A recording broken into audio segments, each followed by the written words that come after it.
అందరికీ నమస్కారం. ఇవాళ మనతో పాటు ప్రముఖ ఆధ్యాత్మికవేత్త ఆస్ట్రోన్యూమరాలజిస్ట్ శ్రీమతి జయప్రద గారు ఉన్నారు. మేడంతో మాట్లాడదాం. మేడం నమస్కారం. మేడం నమస్తే అమ్మా. శ్రీమాత్రే నమః. మేడం, అక్టోబర్ నెలలో వృశ్చిక రాశి వారికి ఎలాంటి ఫలితాలు ఉండబోతున్నాయి కాస్త వివరించండి. తప్పకుండా. వృశ్చిక రాశి వాళ్ళకి ఈ మాసంలో అన్ని గ్రహాల అనుకూలం కంటే కూడా ప్రతికూలత ఎక్కువగా ఉంది. ఎవరు అనుకూలంగా ఉన్నారో ఎవరు ప్రతికూలం పక్కన పెడితే వృశ్చిక రాశి వాళ్ళకి ఈ మాసంలో కాస్త ఎవరైతే కోర్టు సంబంధించిన వ్యవహారాలు ఉన్నాయో, గవర్నమెంట్ సంబంధించిన వ్యవహారాలు ఉన్నాయో అవి కాస్త వాయిదా వేయడం మంచి పద్ధతి.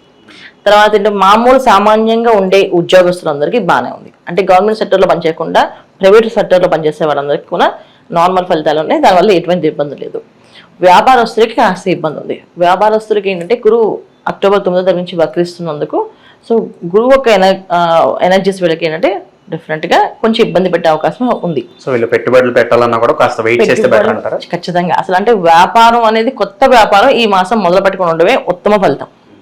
కొత్త వ్యాపారం, పెట్టుబడులు పెట్టడం కానీ, పార్ట్నర్షిప్స్తో పనిచేసేవి కానీ ఇవన్నీ కూడా ఏంటంటే అష్టమ కుజుడు బలాన్ని ఉన్నప్పటికీ కూడా అక్టోబర్ 25 నుంచి కర్కాటకం వచ్చేస్తాడు. సో అక్టోబర్ 25 కర్కాటకం వచ్చేసినప్పటి నుంచి మళ్ళీ మనకి ఆ టైం నుంచి ఏ పని చేసినా అది ప్రతికూలంగా మారిపోయే అవకాశం ఉంది. సో మెయిన్ లావాదేవీలు కానీ, తర్వాత పెద్దవాళ్ళతో జరిగే ఆస్తి పంపకాలు కానీ, గొడవలు కానీ అవి కొంచెం ఎక్కువగా ఉన్నాయి ఈ మాసంలో. అందుకే మ్యాక్సిమం ఏంటంటే వీలైనంత వరకు వీళ్ళు ఎవరితోటి మాట్లాడుకొని ఉండడం, ఎవరికి ఎక్కువగా చెప్పకుండా ఉండడం. అంటే వీళ్ళు జనరల్గా ఏంటంటే వృశ్చిక రాశి వాళ్ళకి మాట్లాడతారు, వాళ్ళు అనుకుని వాళ్ళకి స్టడీగా చేసేస్తారు. వాళ్ళ దాంట్లో ఆ విషయంలో వాళ్ళు ఎక్కడ ఆగరు. వాళ్ళు కొంచెం ఒక విధంగా చెప్పాలంటే కొంచెం మొండిదనం వీళ్ళకి ఎక్కువగానే ఉంటుంది. నాకేంటి, నా పని నేను చేసుకుంటాను, తప్పకుండా చేసుకోవచ్చు, దాంట్లో తప్పేం లేదు. ఎందుకంటే మన పని మనం చేసుకోవడంలో తప్పు లేదు. కాకపోతే ఈ మాసంలో అలా వెళితే అది వీళ్ళకి ఎదురు దెబ్బగా తగులుతుంది. అందుకని వీళ్ళు ఆ విధంగా వెళ్లకుండా ఉండడం ఉత్తమమైన ఫలితం. సో ఎక్కువ మనకి ఎదురు దెబ్బలు తగిలేవి ఇంట్లో వాళ్ళతో. ఏంటంటే ఎప్పుడైనా ఆస్తి పంచుతామనో, ఆస్తి ఇస్తామనో అని చెప్పి ఎప్పటి నుంచి ఇస్తామని, ఈసారి ఇస్తాం కొంచెం కోపం వచ్చి ఎప్పుడు ఇస్తావు అసలు ఎవరో పెట్టట్లేదు అని చెప్పి రివర్స్గా మాట్లాడితే అక్కడ సంబంధ బాంధవ్యాన్ని కట్టేపే అవకాశం ఎక్కువగా ఉంది. ఇంకా అష్టమ కుజుడు ప్లస్ 9th హౌస్లో వెళ్ళగానే డెఫినెట్గా అలాంటి ఇబ్బందులు తెచ్చే అవకాశం ఉంది.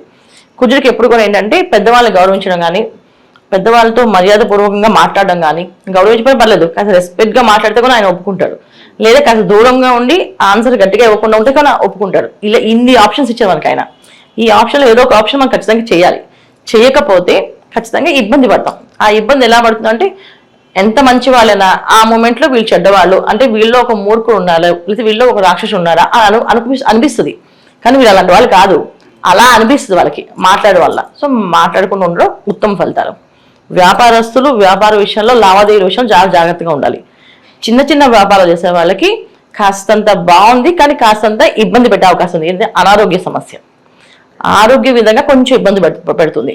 ఎప్పుడైతే వృశ్చిక రాశి శుక్రుడు వస్తుండో అప్పుడు కాస్త వీళ్ళకి కంఫర్ట్స్ కాస్త తగ్గిపోయినట్టుగా అనిపిస్తుంది.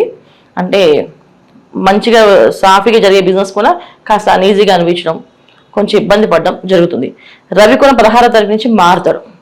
సో ఎప్పుడైతే రవి తులారాశిలోకి మారుతాడో అప్పటి నుంచి వీళ్ళకి ఇంకొంచెం కావలసిన పనులు అవ్వకపోవడము, అవి పెండింగ్ పడ్డము, ఆటంకాలు పడ్డము, అడ్డంకులు పడ్డం, కొంచెం ఆలస్యం. ఈ మాసం అంతా ఏంటంటే కాస్త అన్ని అనుకూలంగా ఉందని చెప్పలేం, కానీ కాస్త ప్రతికూలం ఎక్కువగా ఉంది, అనుకూలం తక్కువగా ఉంది. సో మనం అనుకూలం ప్రతికూలం పక్కన పెడితే ఫస్ట్ ఆఫ్ ఆల్ దైవారాధన ఇంపార్టెంట్. సో వీళ్ళు దైవాన్ని నమ్మిన, దైవనామస్మరణ చేసిన ఆ పని పూర్తిగా అవుతుంది. ఎలాగ అవుతుంది అంటే దైవాన్ని ఖచ్చితంగా నమ్మి తీరాల్సిందే. సో దైవారాధన జనరల్గా ఏంటంటే వీళ్ళు మనం ఇంట్లో దండం పెట్టి కలిసి సరిపోతున్నా, గుడికే వెళ్ళాలా అనే తత్వంగా ఉంటుంది. కానీ ఈ మాసం గుడికి ఖచ్చితంగా వెళ్ళాలి. గుడికి వెళ్తేనే దైవబలంతో ఏ పనిని సాధించగలుగుతారు.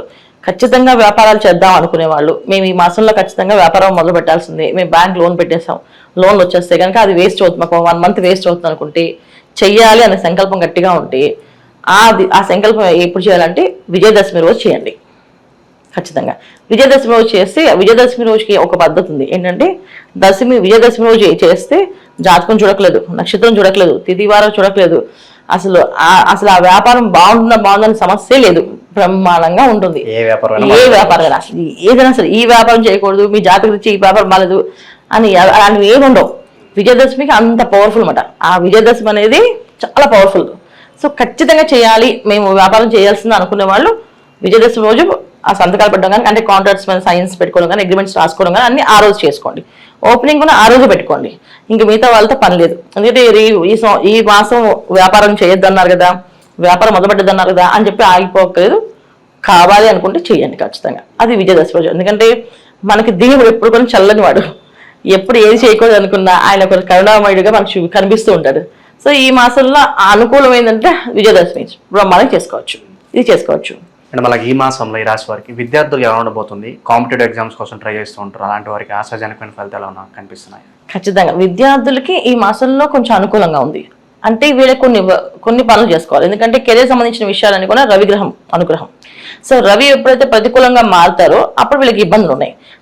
రవి అనుకూలంగా ఉన్నంతసేపు బాగానే ఉంది, రవి ప్రతికూలంగా మారినప్పుడు ఇబ్బంది ఉంది. సో రవి యొక్క అనుగ్రహం కావాలంటే విద్యార్థులు, తర్వాత వ్యాపారస్తులు, ఉద్యోగాల్లో గవర్నమెంట్ సంబంధించిన వ్యవహారాలు చేయించేవాళ్ళు, గవర్నమెంట్ ఉద్యోగస్తులు, వీళ్ళందరూ కొన్ని ఏంటంటే సూర్యోదయం పూర్వమే నిద్రలేచి సూర్య నమస్కారం చేసి సూర్య ఆరాధన చేయడం, అంటే ఆదిత్య హృదయం చదువుకోవడం కానీ, సూర్య అష్టకం చదువుకోవడం కానీ, లేకపోతే ఏమీ రాకపోతే సూర్య ఎదురుకుండా నించొని ఒక చెంబు నీళ్ళు పట్టుకొని ఆ స్వామివారిని ఆదిత్యాయ నమః, ఓం ఆదిత్యాయ నమః అనుకుంటూ ఆ నీళ్ళని అర్ఘ్యంగా ఆయన అర్పించడం వల్ల కూడా మంచి ఫలితాలు వస్తాయి. ఇది ఖచ్చితంగా చేయాలి. ఎప్పుడు చేయాలంటే సూర్యోదయానికి పూర్వమే నిద్ర లేచి స్నానం ఆచరించి సూర్యుడు ఉదయిస్తున్నప్పుడు ఎదురుకుండా నించోవాలి వెళ్ళి. ఈ విధంగా చేస్తే వీళ్ళు కాంపిటేటివ్ ఎగ్జామ్స్ రాసే వాళ్ళకి చాలా సక్సెస్ఫుల్గా విజయవంతం ఉంది.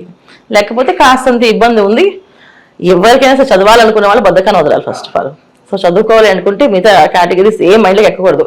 మార్నింగ్ వెళ్ళేవాలి. అసలు మామూలుగా బ్రాహ్మీ ముహూర్తంలో చదవాలని చెప్తాం. అప్పుడు బ్రహ్మాండంగా చదువు బాగా వస్తుందని. అది పాటించడం వల్ల చాలా మంచి ఫలితాలు వస్తాయి. మేడం, ఈ మాసంలో వృశ్చిక రాశి వారు ఎటువంటి పరిహారాలు చేసుకుంటే వీళ్ళు ఇంకా మంచి ఫలితాలు పొందే అవకాశం ఉందంటారు? ఖచ్చితంగా. అంటే వీళ్ళకి కెరీర్ సంబంధించిన ఇబ్బందులు ఉన్నాయి కనుక వ్యాపారస్తులు కూడా అదే, ఎవరికైనా కెరీర్ కోసం పాటుపడతాం, ఆ కెరీర్ సెటిల్ అయిపోతే బాధపడతాం కదా. సో దానికోసం ఏంటంటే ఆదివారం వీళ్ళు నిష్ఠగా ఉండడం చాలా ముఖ్యం. ఆదివారం నిష్ఠగా ఉండడమే కాకుండా ఆదివారం శాకాహారం తీసుకోవడం, అంటే మిగతా ఏ ఆహారం తినకుండా. ఇంకో పాయింట్ ఏంటంటే ఇంట్లో తినడం, బయట ఆహారం తినకుండా ఇంట్లో ఆహారాన్ని తీసుకోవడం. తర్వాత కుదిరితే బ్రహ్మచర్యం పాటించడం, నేలం పడుకోవడం. ఇవి చేస్తే చాలా బ్రహ్మాండంగా ఫలిస్తాయి. ఈ ప్రతి వారాన్ని, అంటే వారం సరిపడే ఎనర్జీ మనకి ఆదివారం ఒక్కరోజు సూర్య నమస్కారం, సూర్య ఆరాధన, తర్వాత శాకాహార భోజనము, తర్వాత కింద పడుకోవడము, బ్రహ్మచర్యం పాటించడం. ఇవి చేసిన వాళ్ళకి అసలు మనం ఇంకా ఈ మాసం అంతా వీళ్ళకి బాగుంటుంది. అంటే ప్రతి వారం చేయాలి. ఇలా ఎన్ని వారాలు వస్తే ఎన్ని ఆదివారాలు వస్తే అన్ని ఆదివారాలు చేయాలి. ఇది వీళ్ళకి పరిహారం. ఇవి చేయలేమండి, మాకు కాళ్ళ నొప్పులు మోకాళ్ళ నొప్పులు కూర్చోలేము అంటారా, చక్కగా గోశాలకు వెళ్ళండి, గోశాలలో ప్రదక్షిణాలు చేయండి, 9 ప్రదక్షిణాలు చేయండి, నవగ్రహ ప్రదక్షిణ చేయండి. ఈ చేయడం వల్ల కూడా మీకు అన్ని అనుకూలంగా ఉంటాయి. అంటే మేము శాకాహారం పాటించలేమంటూ ఇది చేయండి. కానీ శాకాహారం పాటించడం వల్ల అనారోగ్య సమస్య రాదు. ఎందుకంటే అష్టమ కుజుడు చెప్పకుండా సీక్రెట్స్గా లోపల అవయవం కుళ్ళిపోయింది బయటకు వస్తుంది, ఇబ్బంది పడతారు. అంటే ఒక క్యాన్సర్ వచ్చింది అనుకోండి, ఆ క్యాన్సర్ ముదిరేకి తెలియదు బయటకు మనకి చాలా మందికి. అలాంటి సిచ్యువేషన్స్ ఎక్కువగా వచ్చే అవకాశం ఉంది. ఎందుకంటే శుక్రుడు కూడా మారుతున్నాడు, ఉచ్చిక రాశి శుక్రుడు వస్తున్నాడు, నవంబర్లో మళ్ళీ కర్కాటకంలో కుజుడు వెళ్తున్నాడు. అంటే కుజుడు అక్కడ నీచం పొందుతున్నాడు, నీచం పడుతున్నాడు. దానివల్ల ఏంటంటే కొన్ని ఇబ్బందులు సీక్రెట్స్ అనేది బయటపడతాయి.